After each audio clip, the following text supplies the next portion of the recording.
A 9-year-old boy chokes on lunch in a Milwaukee public school and dies 9 days later. Yeah, and now his father is calling for some life-saving changes. Fox 6 investigator Brian Polson is here with the legislation other states are passing that one school safety expert calls a no-brainer. That's right, guys. CPR training, first aid, the Heimlich maneuver.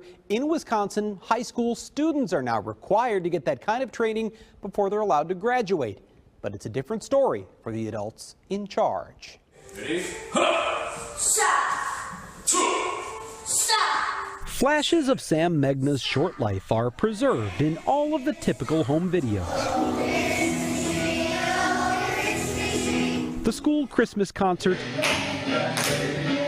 the tap dancing class, the family trip to Disney World. Happy birthday, dear Sammy. But there is nothing typical about the way Sam's life ended. He was my world, you know. Mark Megna is still coming to grips with what happened to his 9-year-old son at a Milwaukee Public Schools day camp last summer. When your parents die, you know, you lose a little bit of yourself, you know, but when Sam died, I lost everything. Sam was attending camp at the Academy of Accelerated Learning near 78th and Wilbur. It was lunchtime, and Sam was eating a stack of mini pancakes brought from home when suddenly he started choking. Sam was probably scared out of his mind, you know, panicking. According to a confidential report prepared by the school district's insurance company, there were 5 adults in the cafeteria at the time. But the first one Sam encountered didn't know what to do, so she called out for the camp director, who gave a recorded statement to investigators. He's a pretty, good-sized kid, so I had to really, try to use strength to get the Heimlich. The director could not eject the soft food from Sam's throat and soon called for a second staff member to assist. Now there's 2 of us trying to help him. A plumber who just happened to be working nearby came to lend a hand with chest compressions, but says by then, Sam's body had gone completely limp. He was gone. There was no expression on his face. Only then did the camp director call 911. Which is ridiculous when there were 4 other adults in that building, in that cafeteria. They should have called 911 right away. Sam was rushed to Children's Hospital where he clung to life in a coma for 9 more days, then passed away. Maybe it's because I'm the grieving father, but it doesn't make any sense to me. It's unclear just how much time elapsed from the moment Sam started choking until emergency responders arrived. But Mark Megna says it's what the district's head nurse later told him that left him stunned. She told me that their policy as far as a child choking is not to call 911 until the child passes out. Wait to call 911 until a choking child passes out? Is that really what the head nurse said? And is that really MPS district policy? We asked that very question, but a district spokesperson declined to comment. What's the first thing that we do? Have someone go call 911. According to CPR training offered by the American Red Cross, you should always have someone call 911 as soon as possible, even if you think you can save a choking victim yourself. We always want to make sure that backup is on the way. But the school district report shows no one in the cafeteria that day had up-to-date training in CPR, first aid, or the Heimlich maneuver.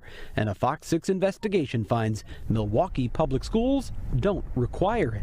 I mean, I'm certified in CPR at my job. Every 2 years we get certified. And I don't deal with children. I think every school district should require this type of training. Chuck Hibbert is a former Indiana State Trooper turned school safety consultant. And while he now spends most of his days teaching schools how to prepare for an active shooter, he says choking is a safety concern that is often overlooked, even though 30 to 40 school-aged children choke to death in America every year. Training teachers of first aid, CPR, and the Heimlich maneuver, it's a no-brainer. His home state of Indiana recently passed legislation that requires all teachers to be CPR certified before they can get a teaching license. What's amazing to me is that legislation had to be introduced to make this occur.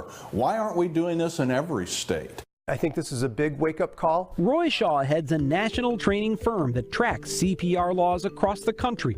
And according to their research, Wisconsin is surrounded by states that require at least some school staff members to be CPR certified. Minnesota requires it for physical education and special ed teachers. In Iowa, it's PE and health teachers. In Illinois, driver's ed teachers, while Michigan and Indiana require it for all teachers. But in Wisconsin, only students are required to take CPR before they graduate.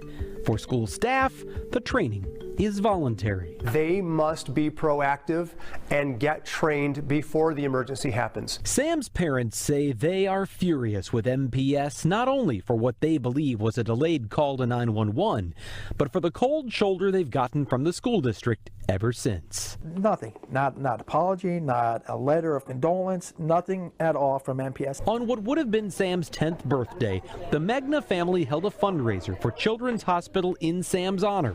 But they say what they really want is not money or even a legacy for their son. Our world revolved around that little man. They want something far more important. We want the rules to change so that other parents don't have to go through what we're going through. Mark Megna obtained the school district's confidential report on Sam's death through an open records request. He says he had to fight to get it, but that report did not offer any conclusions or determination of fault. In fact, we shared the report with Roy Shaw of CPR Trainings LLC, and based on that report alone, he said it appears to him the staff members present the day Sam choked did all they could to save him. So, Brian, did the school or the district have anything to say about all of this? Not really. In fact, I'd say not at all. In fact, it took Milwaukee Public Schools 28 days to respond to an open records request for a simple copy of the district's CPR training policy. In the end, what we got was a copy of the district's general guidelines for emergencies and instructions on the use of automatic external defibrillators. Didn't say anything about requirements for CPR training. As for Sam Megna's death, the district declined to comment, citing pending litigation, even though, interestingly enough, Mark Megna says that he has no plans to file a lawsuit or a claim against the district, and MPS wouldn't tell us what that pending litigation is, so we still don't know. Being very transparent with you. The irony, the tragic irony that the kids are required to take this training, but not the adults. State law, and a lot more states are doing that now, requiring, and it's a good thing that students should learn this sort of thing, but not necessarily the staff members. Brian, thanks.